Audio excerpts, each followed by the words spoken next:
Everyone, this is Poonam. Welcome to my YouTube channel BEd classes by Poonam Sharma. इस session में आज हम डिस्कस करेंगे BEd second year language across the curriculum paper 4A unit 2 से हम आज लिसनिंग स्किल को डिस्कस करने वाले हैं। हम भाषा को कैसे सीख सकते हैं, ठीक है, किन कौशलों के द्वारा भाषा को सीखा जा सकता है, ठीक है।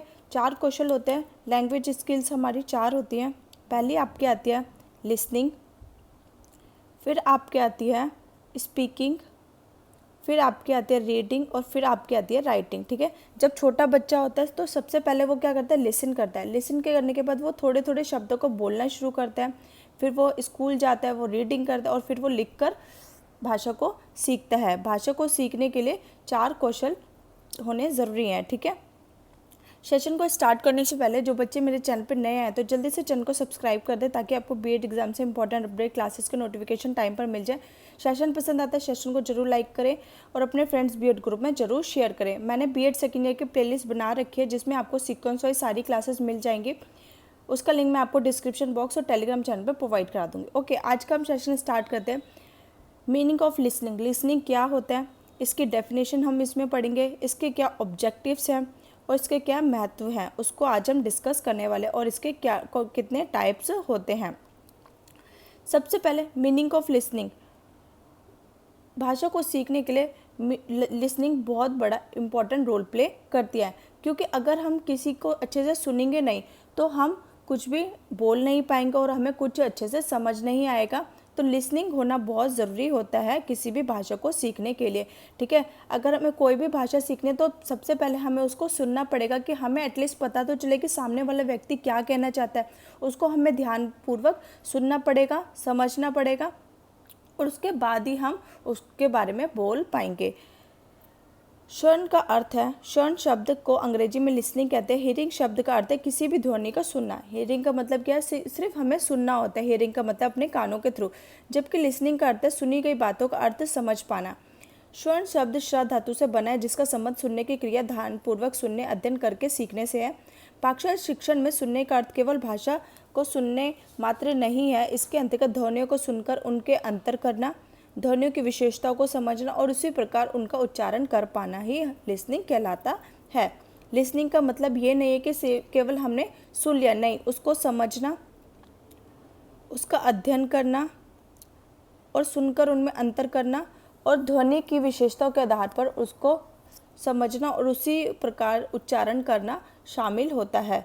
अब परिभाषाएं देख लेते हैं। डॉक्टर उमा मंगल के अनुसार सुनना एक प्रक्रिया है जिसमें सुनने वाले ध्वनियों, शब्दों एवं भावों को कानों के माध्यम से प्राप्त करता है, इसका अर्थ को समझता है। श्रवण कौशल वह योग्यता है जिसकी सहायता से सुनने वाला वक्ता बोलने के उद्देश्य को समझ सकता है। अब स्टेप्स क्या है, स्टेप्स इन लिसनिंग। सबसे पहले हियरिंग और रिसीविंग। हम कानों के थ्रू सुनते हैं और केवल सुनना ही लिसनिंग नहीं होता है बल्कि उसको अच्छे से समझना लिसनिंग कहलाता है, ठीक है। फिर है आपका अंडरस्टैंडिंग। हमने कोई बात सुनी, उसके बाद हमने उसको समझा, ठीक है, सामने वाला व्यक्ति क्या कहना चाहता है। फिर थर्ड, हमने उसको रिमेंबर किया, माइंड में याद करा। अगर याद नहीं होगा तो हम समझ नहीं पाएंगे, ठीक है, डिफरेंस नहीं कर पाएंगे, जो डिफ़िकल्ट वर्ड्स होंगे उसको नहीं समझ पाएंगे, बार बार हम उससे पूछते जाएंगे। तो इसके लिए प्रैक्टिस होने की बहुत ज़रूरी होती है रिमेंबरिंग के लिए। फिर फोर्थ हमारा स्टेप आता है इवेल्युएशन, मूल्यांकन करना। जो भी हमने सुना, समझा और याद रखा, अब उसको मूल्यांकन करा कि सामने वाला जो बात कह रहा है वो बाइसनेस है, ठीक है, किसी तरह का भेदभाव तो नहीं करा, ट्रू फॉल्स तो सही और गलत तो नहीं है, ठीक है। फिर लास्ट सबसे स्टेप होता है, लास्ट स्टेप फीडबैक देना, रिस्पॉन्ड करना, ठीक है। अब ये हमारा फाइनल स्टेप होता है। इसके अंदर जो व्यक्ति ने सुना है अब वो बोलता है। ये वर्बल और नॉन वर्बल भी हो सकता है, ठीक है, मौखिक या अमौखिक भी हो सकता है, लिखित में भी बोल सकता है। और फीडबैक फॉर्मेटिव और समेटिव दोनों में दिया जा सकता है। फॉर्मेटिव फीडबैक तब होगा जब कोई बात बोल रहा है हम उसके बीच में ही उस बात को बोल दें, और समेटिव जब सामने वाले व्यक्ति की बात खत्म हो जाए उसके बाद हम फीडबैक दें। Okay, types of listening. Types of listening 2 प्रकार के होते हैं, एक होती है नॉर्मल लिसनिंग और एक होती है सिलेक्टिव लिसनिंग। नॉर्मल लिसनिंग वो होती है सामान्य श्रवण का अर्थ भाषा को सामान्य रूप से सुनना। इसमें भाषा के किसी बिंदु विशेष को व्यवस्थित रूप से सुनने का अभ्यास नहीं कराया जाता है। इसमें भाषा की ध्वनियाँ, शब्दों, वाक्यों को खासतौर पर चुनकर नहीं सुनाया जाता। छात्रों को भाषाओं के संदर्भ में के अनुसार सुनाया जाता है और सुनने के बाद 1-2% की जाँच कर ली जाती है। सामान्य श्रवण के नियम बातों को ध्यान रखना, शांत मन से सुनना, ध्यान से सुनना और पर्याप्त मात्रा में सुनना। अब चयनात्मक श्रवण क्या होता है? Selective listening. चयनात्मक श्रवण का अर्थ है सीखी जाने वाली भाषाओं की ध्वनियों के बिंदुओं को सुनना सीखना। ठीक है, भाषा की कुछ ध्वनियाँ ऐसे होती है जो सुनने में समस्या उत्पन्न कर सकती हैं और जो छात्र की मातृभाषा में ना हो उनको सही प्रकार से सुनना पहचान करना कठिन हो सकता है। इसके अतिरिक्त प्रयास करना पड़ सकता है। अतः अन्य भाषा की ध्वनि व्यवस्था के इन शिक्षण बिंदुओं को चुनकर व्यवस्थित रूप से सुनना सिखाना आवश्यक है। इसी को हम क्या कहते हैं? चयनात्मक श्रवण कहते हैं। चयनात्मक श्रवण की निम्नलिखित 3 बातों को ध्यान रखना चाहिए। समान ध्वनि का श्रवण। जो समान ध्वनि के श्रवण होते हैं उसमें बच्चे कंफ्यूज हो जाते हैं, तो उनको अच्छे से समझाया जाए।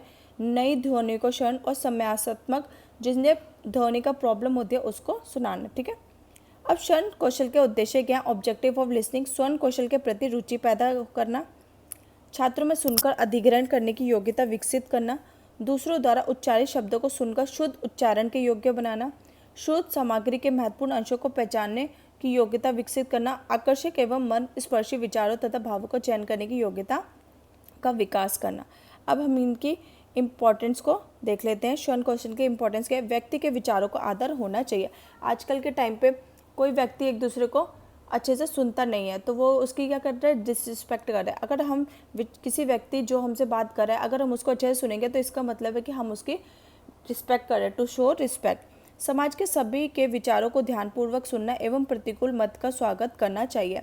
ठीक है, to learn new a particular word can be spoken. ठीक है, समाज में जो भी व्यक्ति कुछ भी बात करे उसको हमें ध्यानपूर्वक सुनना चाहिए और उस पर रिएक्ट करना चाहिए। खुले मस्तिष्क के साथ अपने मत का प्रतिपादन भी तभी कर सकते हैं जब विचारों का औचित्य पैनीधार पर आश्रित हो। बहुतर्क के अभाव पर स्वर, उच्चता, झुंझलाहट, खींच इत्यादि अवगुण पाए जाते हैं। ठीक है, श्रवण कौशल से ही हमें पता चलता है कि हम सेंटेंस को कैसे बना सकते हैं जब हम बोलते हैं। जो ध्यान से सुनने की कला में प्रवीण नहीं वे विरोधियों को तर्क में खंडन नहीं करते। जो ध्यान से नहीं सुनते हैं वो नई चीज़ें नहीं बना पाते हैं। ठीक है, आप ये लिख सकते हो, help us to adapt to and understand. ठीक है, ये हमें कोई भी भाषा सीखने के लिए अडेप्ट और अंडरस्टैंड करता है। We listen to learn new thing, अगर हम सुनेंगे तो हम नई चीज़ों को सीख पाते हैं। Listening skill can be improve with the regular practice, listening skill को हम इम्प्रूव कर सकते हैं रेगुलर नियमित रूप से प्रैक्टिस करके। ठीक है, तो आप इन पॉइंट्स को पढ़ लीजिएगा। आई होप आपको लिसनिंग स्किल्स अच्छे से समझ आ गया। लिसनिंग स्किल्स क्या होता है, इसका मीनिंग क्या है, डेफिनेशन क्या है, ऑब्जेक्टिव्स क्या है और इसके महत्व क्या है, इंपॉर्टेंट, इसको आप अपनी लैंग्वेज में बना कर भी लिख सकते हो। ओके।